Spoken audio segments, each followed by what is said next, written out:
Right, so let's start with our keynote speaker. It's my real pleasure to introduce Dr. Sarah Watson. So she's a clinical psychologist and a clinical director at Total East Side. Some of you may remember her from last year. She had the best speaker rating, and the demand for Sarah to come back was just amazing. She has practiced as a registered clinical child and adolescent psychologist across a variety of settings, including the public sector, working with children, adolescents and their families.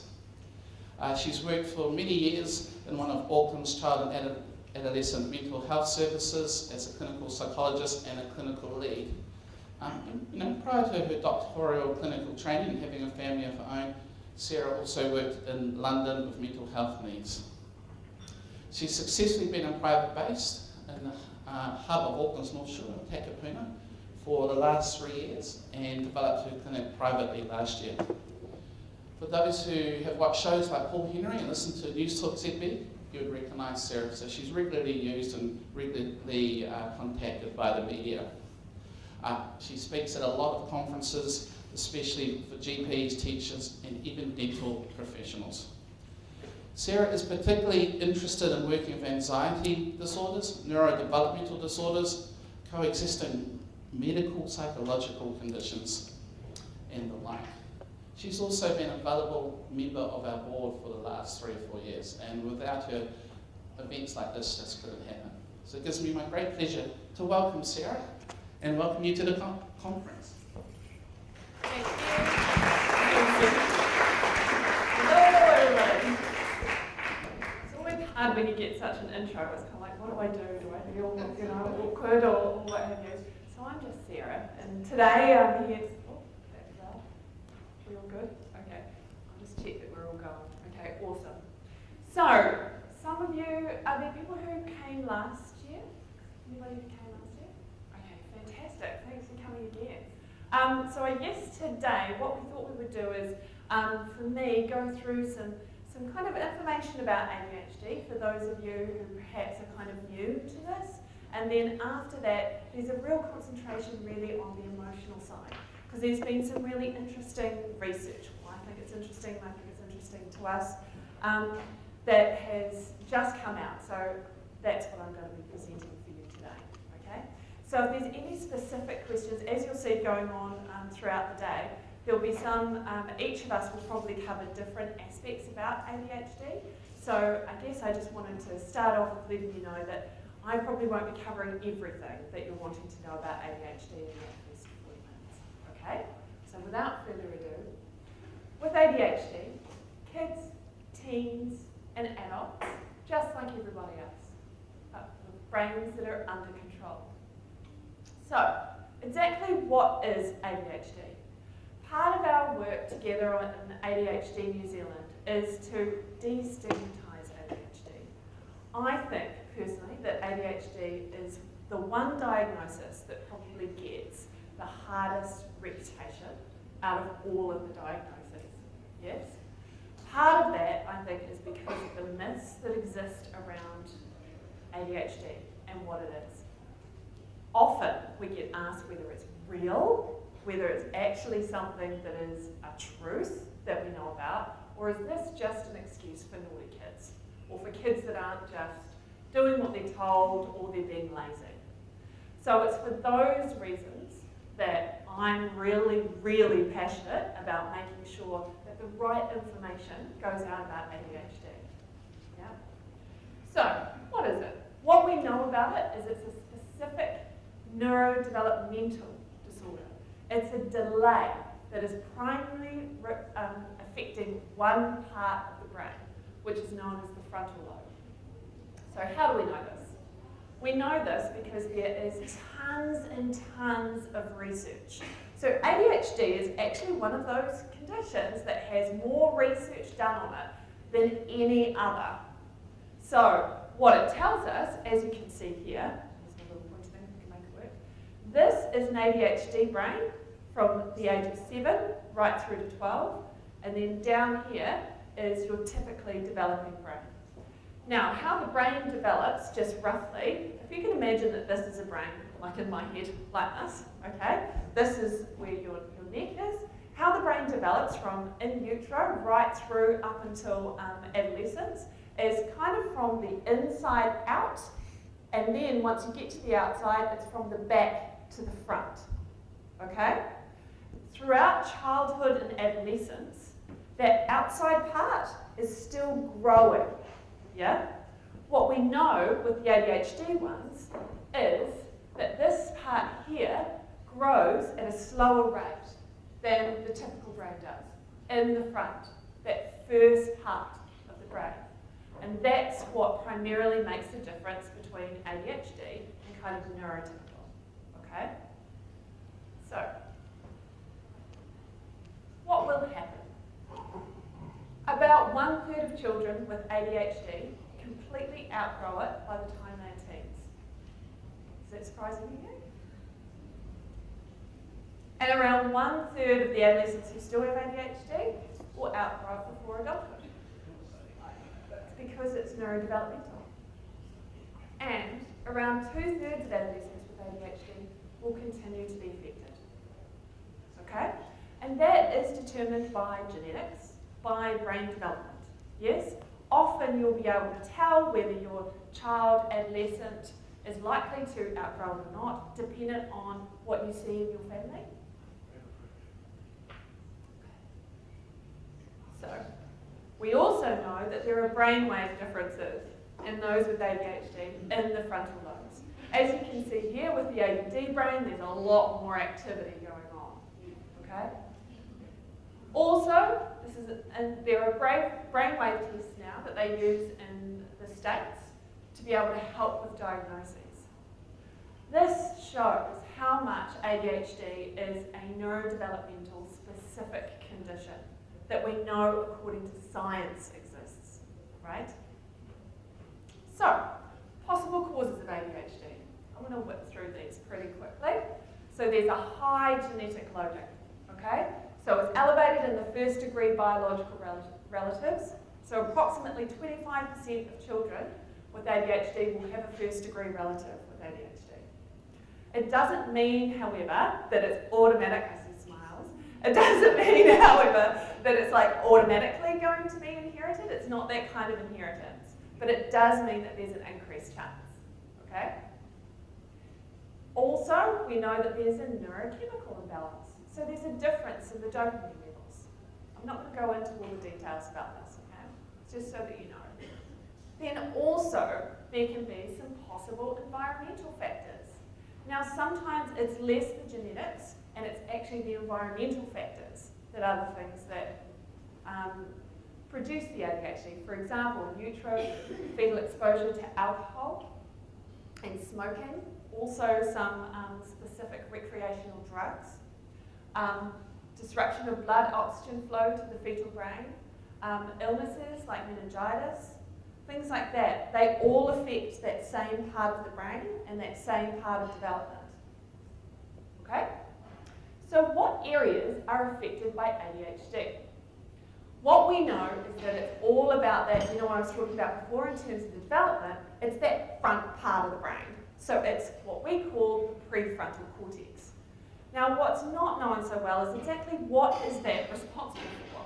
Well, it's responsible for controlling and filtering everything. Yes? Predominantly controlling and filtering emotional responses, attention, and behavioural control and judgment.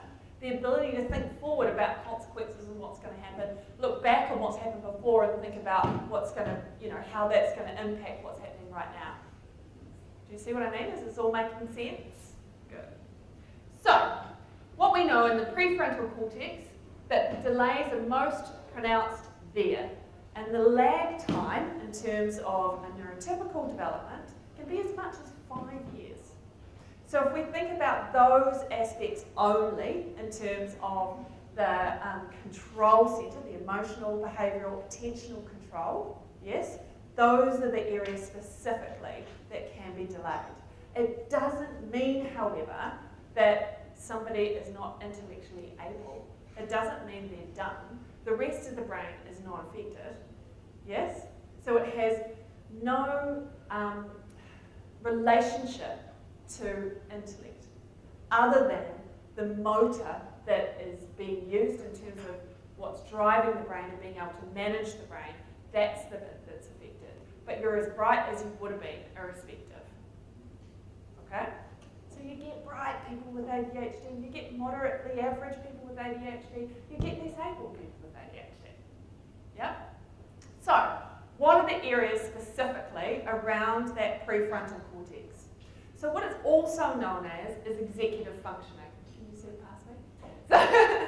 So in terms of executive functioning, there's 6 different parts to that, okay?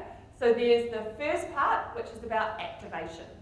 So in the activation part, it's organising, prioritising, and activating to work. In the second part, we're looking at focus. So it's at being able to sustain focus, shift attention from one thing to another, yeah? And the third one is effort. So it's regulating alertness, sustaining effort, and also processing speed. So how fast we can think things through. The next one is emotion. So it's managing frustration. That's one of the biggest things that we see with ADHD. And modulating emotions. I'm going to go into that a whole lot more in a bit. The fifth part is memory, and specifically what we're talking about here is working memory. So that's that ability to kind of hold information in mind and then do something with it at the same time. So it's keeping it there and being able to make a plan and still remember while we're executing that plan, that kind of thing. Often you will see that, for example, in difficulties when you're giving lots of instructions and then it's like step 1 gets done and then it's gone. Yeah, can't remember because I was busy doing step 1. I've not gotten distracted. Yeah? Okay. And then the last bit is action. So it's being able to monitor and self-regulate action. So knowing that I'm actually doing it right now versus, oh no, I've drifted off, I need to come back and get back into action again, or I've lost my motivation. So do you see there's lots of different factors when it comes to executive functioning, and these are the bits that are all developed in that prefrontal cortex. The bit that is actually in ADHD tends to be more delayed. So it's not that it's not present, it's not that it's not working, it's just that it's immature. Yeah?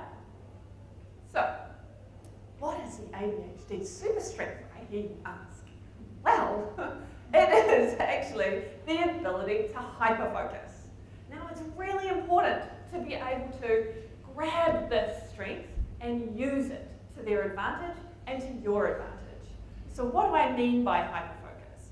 What I mean is when you're interested, yes, when there's something that takes them and they want to be doing it, they will stay doing that potentially for hours. So it could be a Lego project. It could be a book. It could be just about anything. Yes? Often people say, oh, they can't have ADHD because look, they could be on the Xbox for 6 hours straight. The Xbox, of course, is really stimulating and it's really interesting. So it helps our attentional system to be able to stay with it. Yes? Same as when it's a task or something that we really enjoy and we're really engaged in. Our attentional system will be happy. Yes? And when we're happy as an ADHD brain, we can engage actually at a level much more so than people without ADHD. It's an absolute super strength. Yeah? Okay. Now we're going to look on the other side of things. What does it look like when we're struggling with attentional control? Okay? So here we've got lots of different aspects. I'll let you read through some of those. I'll just pick out a few. But you're probably aware of a lot of them, I would say.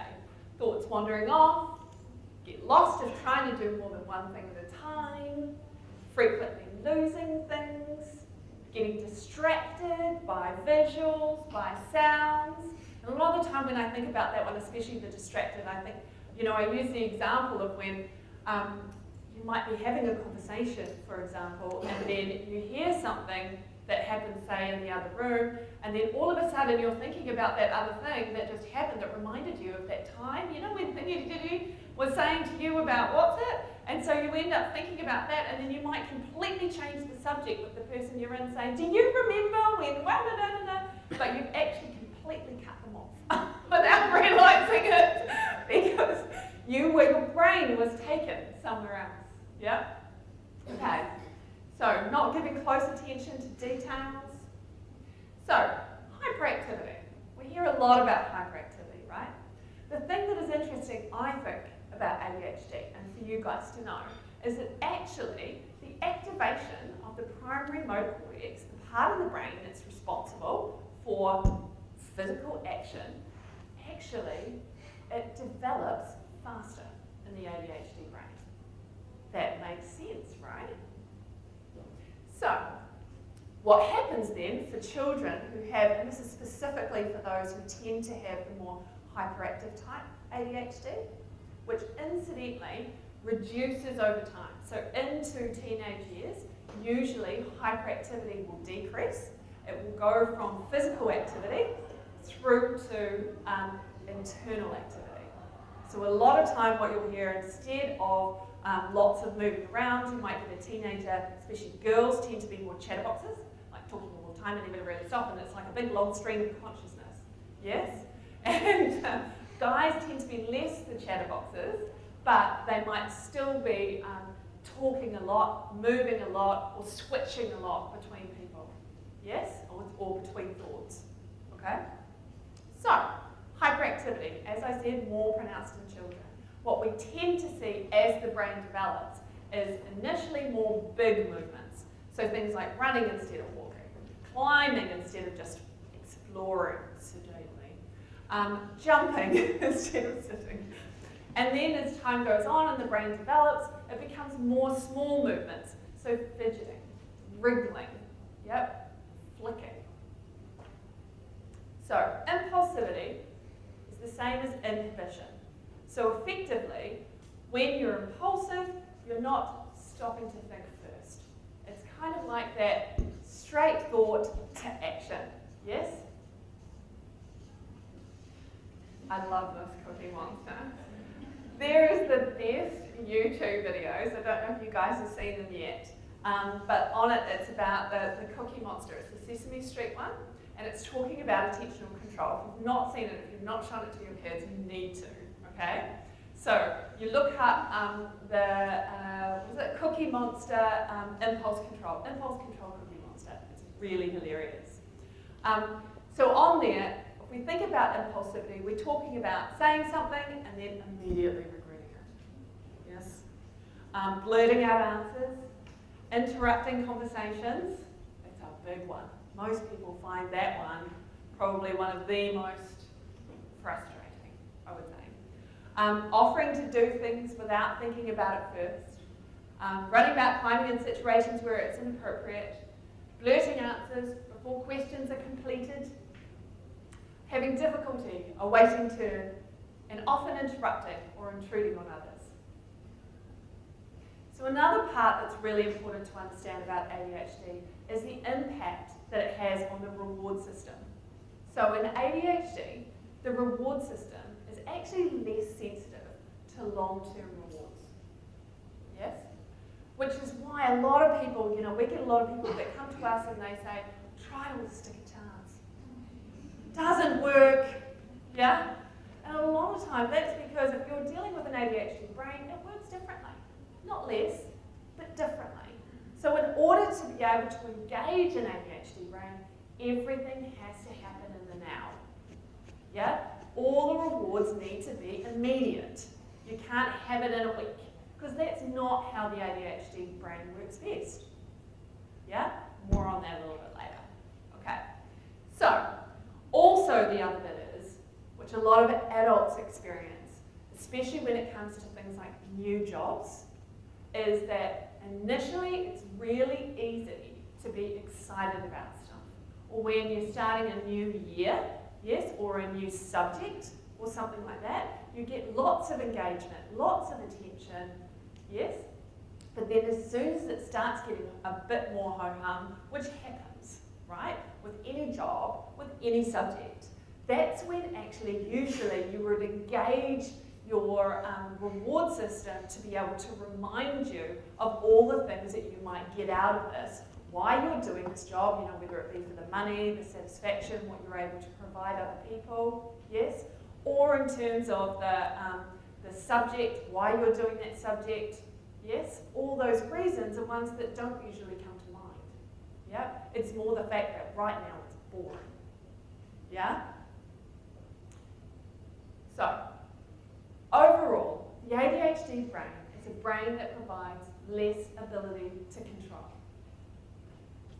So difficulty controlling what is said, controlling motor activity, decision making, the decreased value of the future, like being able to think ahead, excessive task irrelevant movement, and restlessness, which decreases with age.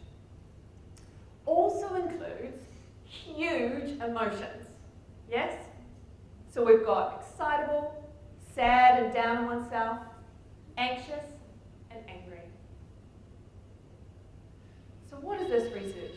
This is recent research which talks about the emotional impulsivity. So when we think about emotion and when we think about physical impulsivity, that difficulty in being able to kind of control, we also have emotional impulsivity, another difficulty controlling, yes? And what this shows here is, as you see in the red, so that's ADHD that has persisted right through to adulthood. Then you've got ADHD that has not persisted in the blue, and then in the yellow, you've got control, so neurotypicals. So these were people who have not had any support throughout their life in terms of being able to learn strategies to be able to support their emotional system, yes? And with that, you can see that there are much higher levels of impatience, being quick to anger, get upset, frustration, overreacting emotionally, and getting easily excited, yes? In the ADHD sample versus the typical, okay? And especially more so those where it carried on into adulthood, yeah? So why so emotional? There's 4 reasons, yes? Number 1, we've got emotional inhibition, which I was just talking about. Number 2, self-soothing.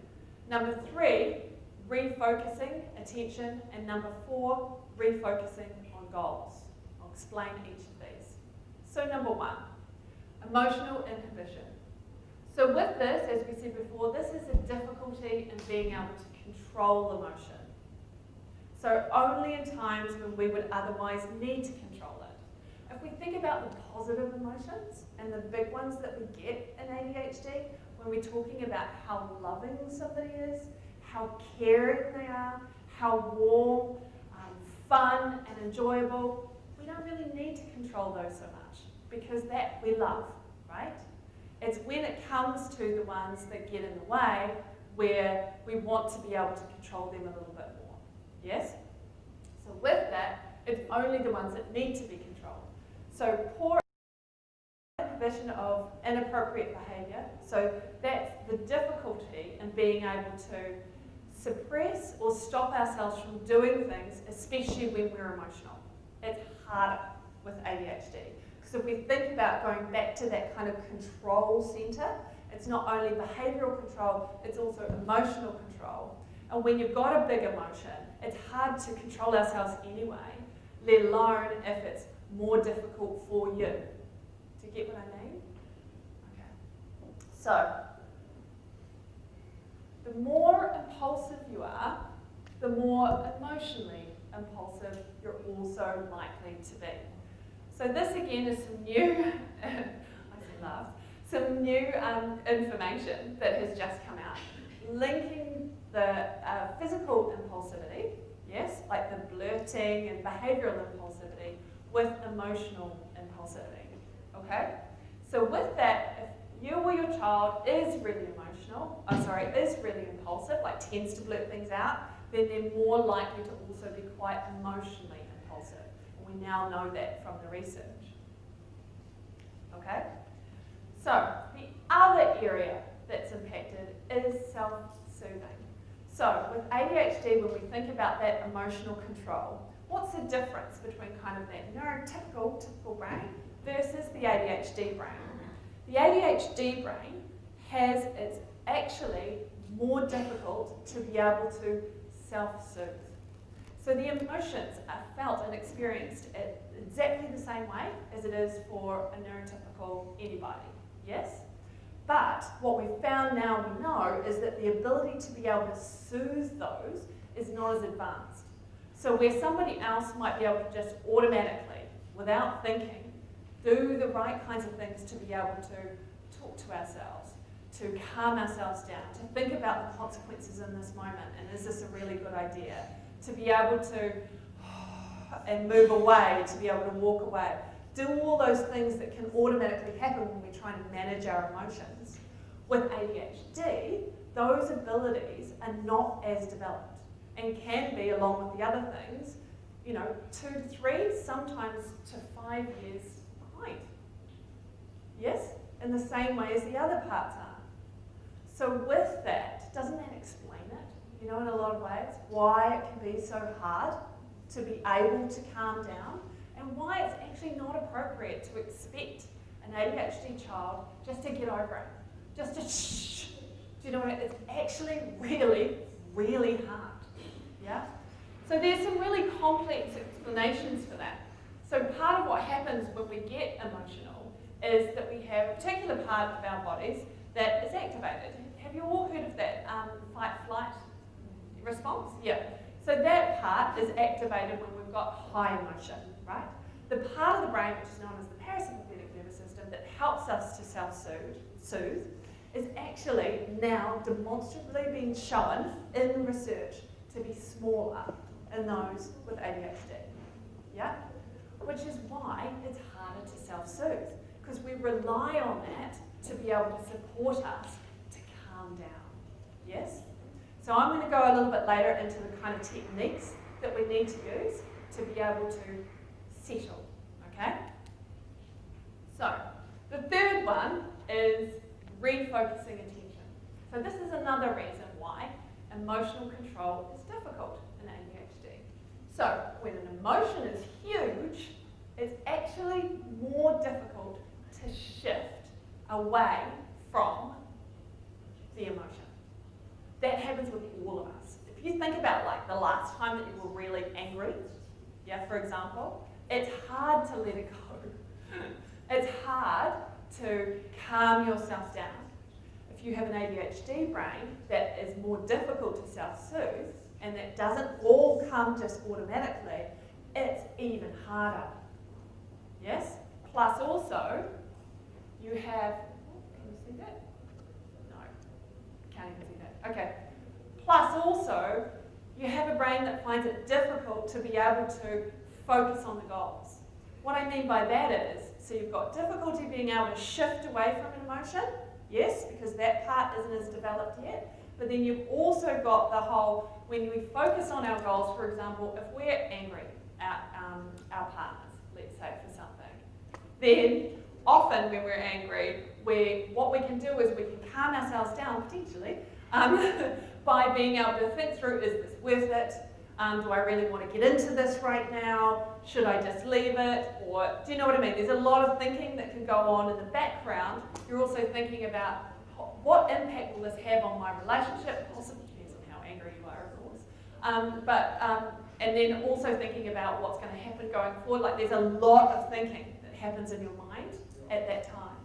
You think about an ADHD brain where the working memory is more difficult. So the working memory is the part which you use to be able to hold information in mind whilst thinking it through. You pair that with a huge amount of emotion, yes, and a difficulty to take your mind off it, what you've got is further reasons why it's hard to move away from it. So have you noticed with kids and adolescents with ADHD, a lot of the time they won't let it go. They can't let it go. It's harder for them to let it go, literally harder, yeah? Because their brains don't switch well when they're hyper-focused. And what does emotion do? It focuses us, yeah?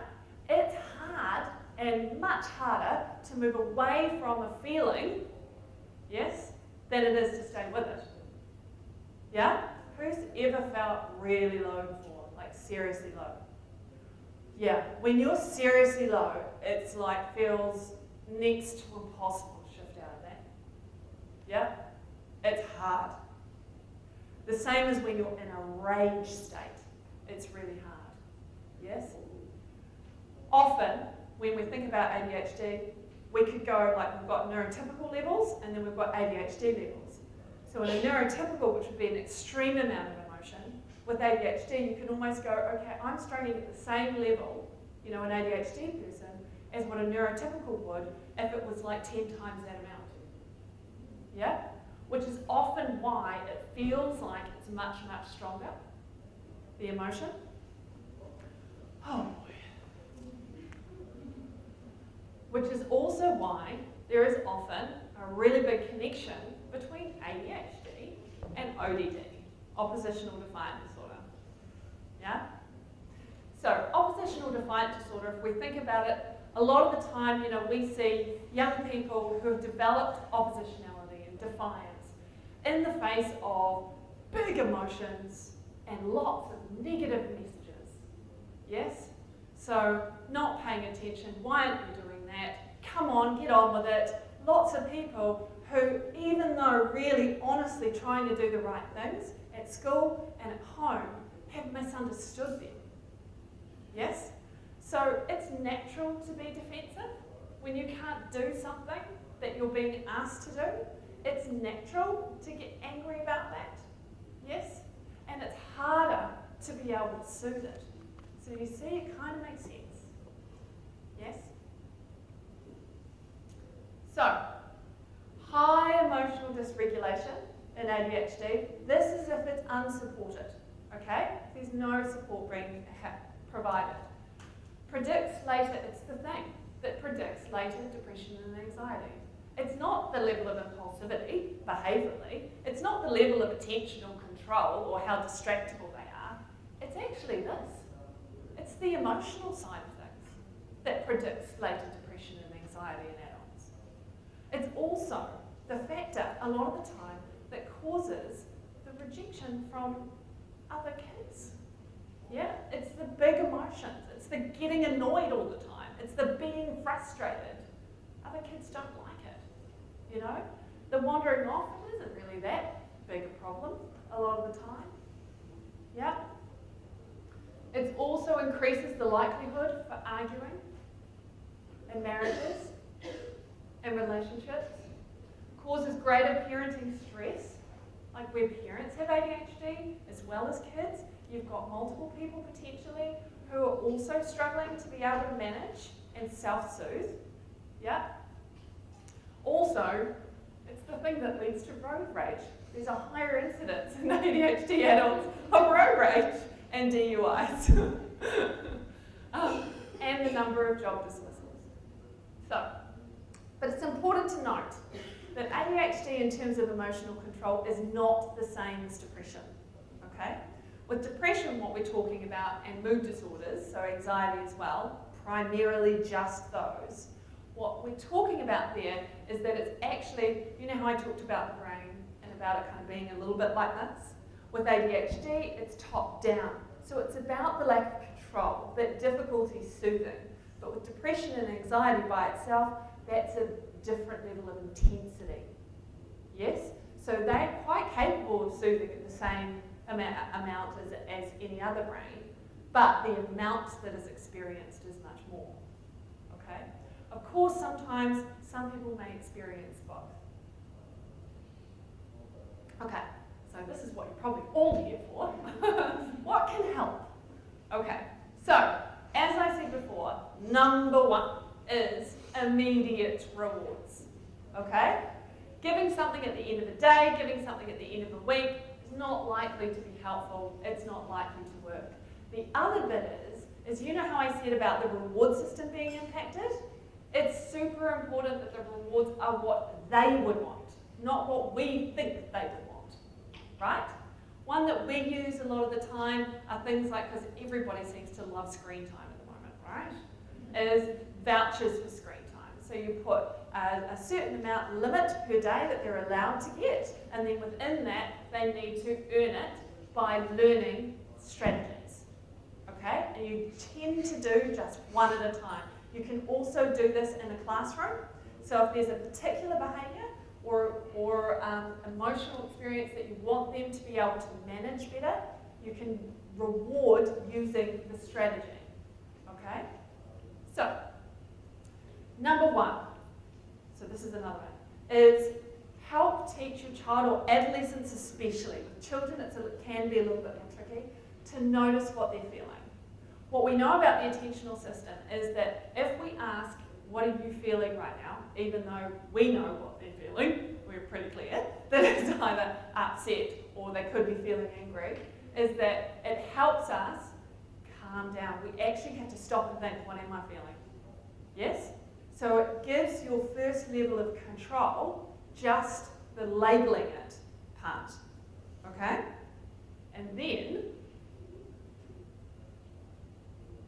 doing something about it. So one of the major things that we use a lot is being able to teach a child or adolescent to calm themselves.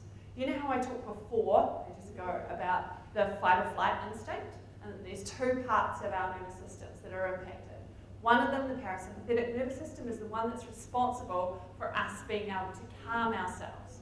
So to be able to calm ourselves, we need to learn how to do that. First of all, when we are calm, not when we've absolutely just lost it, right? So to practice being able to settle your glitter, yeah? So this app is one that we use quite a bit because it's really fun. And has anybody in here used it before? There it is. We went on the roadshow together and they were all doing it at the back. So the Settle Your Glitter one is really good because it's kids mindfulness. So it's not overly complicated. And what you're doing is you need to rate, first of all, how you're feeling. And then depending on how strongly they are feeling, you do it on an iPad or an iPhone. You shake the iPad, which helps get some of that energy out, yes?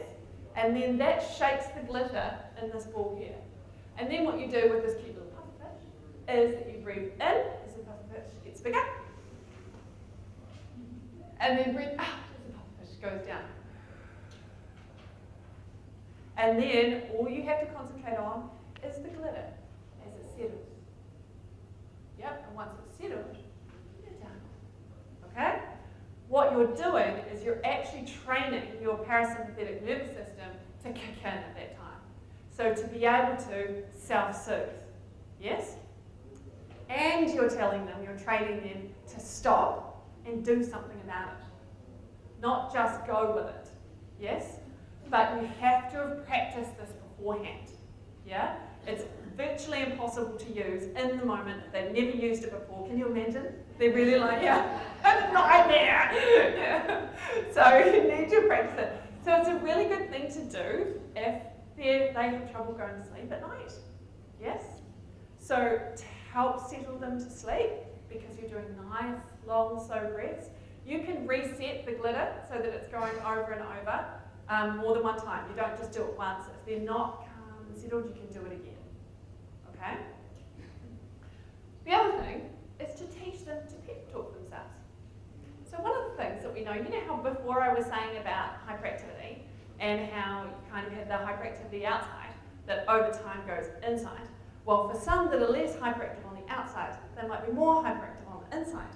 And a lot of that time that means that there's a really big stream of consciousness that's going on in their head, that they're thinking about this and they're thinking about that and they're not like, yeah, that was happening. It's kind of like a stream that just keeps me along. And that can make it really hard to stop, go back, and start thinking about the information that you need right now, okay? So teaching them to say to themselves, I know this all sounds like it's really very, honestly, it works. So teaching them to be able to pep talk themselves. I can do this. I can calm myself down. I will get through this. This will pass. Yes? It is just a feeling. I'm okay. That kind of thing actually comes automatically to some. To others, it really doesn't. Yes? So it needs to be taught. Then there's the 10 and 3 principle. So this one I think is one that a lot of people take home and really can use straight away. Take home and into the classroom. So you need to take a 3-minute break after any intense emotional or demanding work.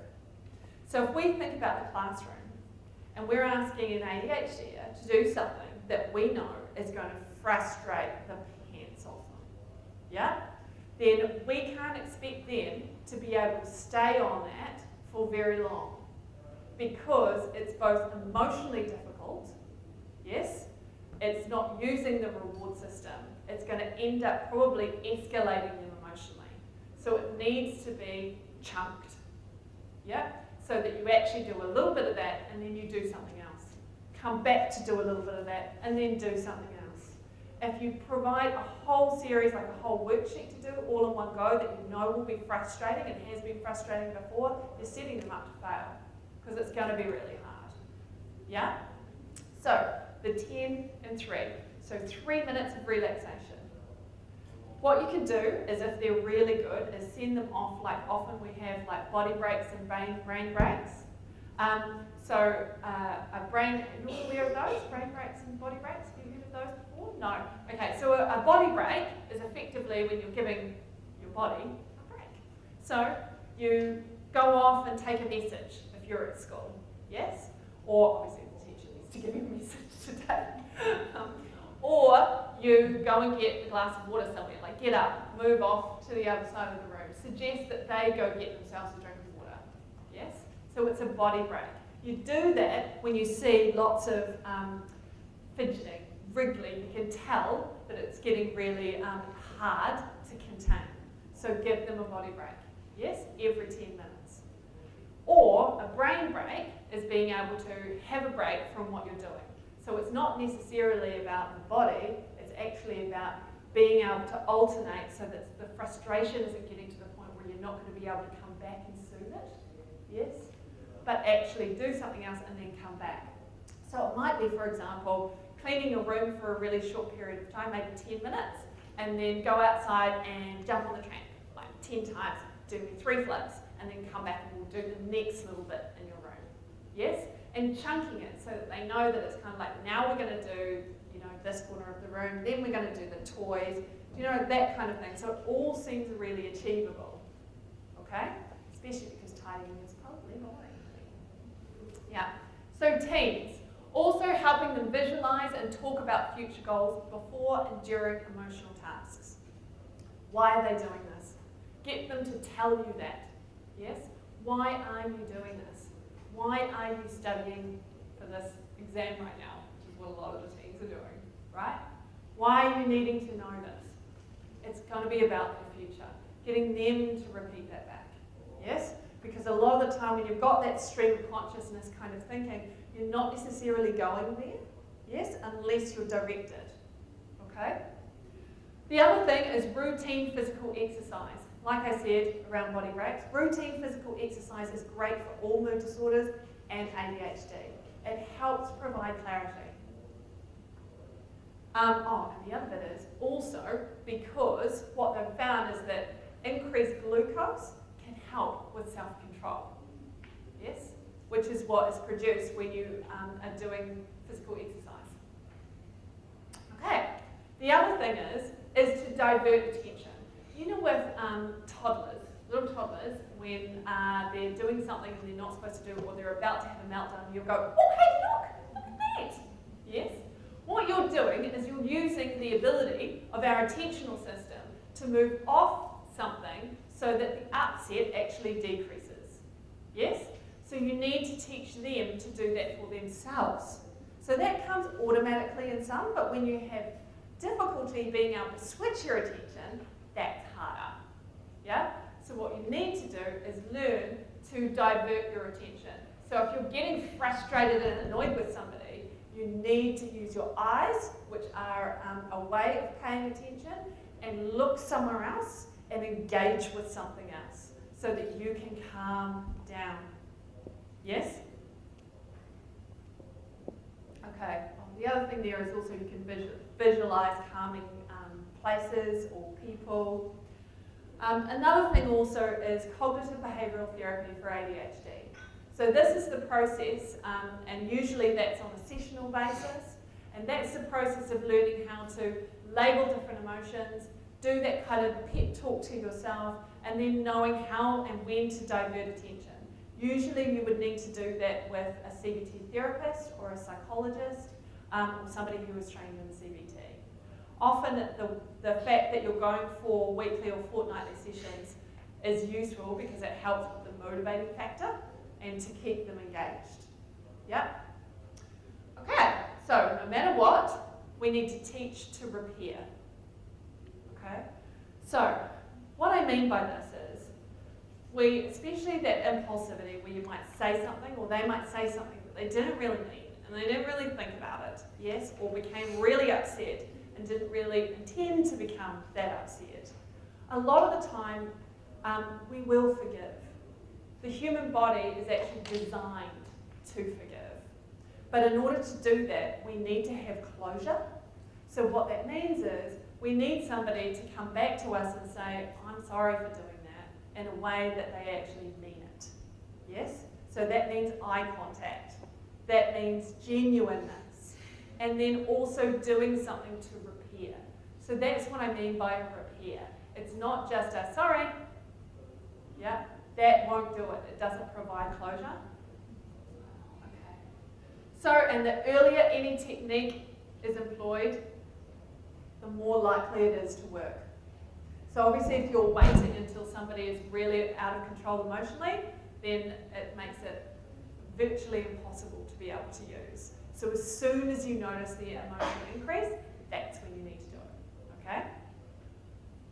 So, hang on, is it all emotionally negative? Are they fun to be around? Do they love deeply? Will they go for it when others stand back? Is there silly infectious? What do you know? It's ADHD. And that's it. Thank you.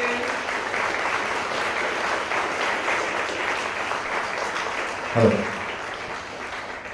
Thank you, Sarah. Every time I hear Sarah speak, I learn something. It's about the 5th or 6th time. Yeah.